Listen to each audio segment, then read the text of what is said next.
একটি ছোট যাত্রীবাহী বিমানের সমান আকৃতির একটি বিশাল গ্রহাণু আজ ৪ জুলাই পৃথিবীর কাছ দিয়ে অতিক্রম করবে। মার্কিন মহাকাশ সংস্থা নাসা এই তথ্য জানিয়েছে। গ্রহাণুটির নাম 2025 MV নোভাসি। এর প্রস্থ প্রায় 120 ফুট বা প্রায় 36 মিটার। এটি ঘন্টায় প্রায় 31,200 কিলোমিটার বেগে পৃথিবীর পাশ দিয়ে যাবে। খবর অনুসারে যদিও এই দূরত্ব শুনতে অনেক বেশি মনে হতে পারে, প্রায় 19,60,000 কিলোমিটার, তবু মহাকাশ বিজ্ঞানের পরিভাষায় এটিকে নিকটবর্তী মনে করা হয়।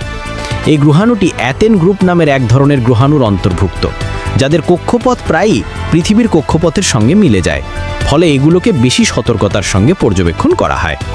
তবে নাসা আশ্বস্ত করেছে এই গ্রহাণুটি কোনো ধরনের হুমকি তৈরি করছে না, কেননা এটি বিপজ্জনক গ্রহাণুর সংজ্ঞার আওতায় পড়ে না। সাধারণভাবে কোনো গ্রহাণু যদি 150 মিটারের চেয়ে বড় হয় এবং পৃথিবী থেকে 74 লাখ কিলোমিটারের মধ্যে আসে, তখনই সেটিকে বিপজ্জনক ধরা হয়। নাসা ছাড়াও ভারতের মহাকাশ সংস্থা ইসরো মহাজাগতিক ঝুঁকি মোকাবেলায় নিজেদের প্রস্তুতি বাড়াচ্ছে। ইসরো চেয়ারম্যান এস সোমনাথ সম্প্রতি জানিয়েছেন, 2029 সালে পৃথিবীর কাছ দিয়ে আসতে যাওয়া আরও বড় আকারের গ্রহাণু অ্যাপোফিস এর উপর বিশেষ নজর রাখা হচ্ছে। ইসরো ভবিষ্যতে এমন সব মিশন পরিচালনা করতে চায় যাতে গ্রহাণুতে অবতরণ করে তার গঠন, গতি ও ঝুঁকি বিশ্লেষণ করা যায় এবং প্রয়োজনে পৃথিবীকে রক্ষার উপায় খোঁজা যায়।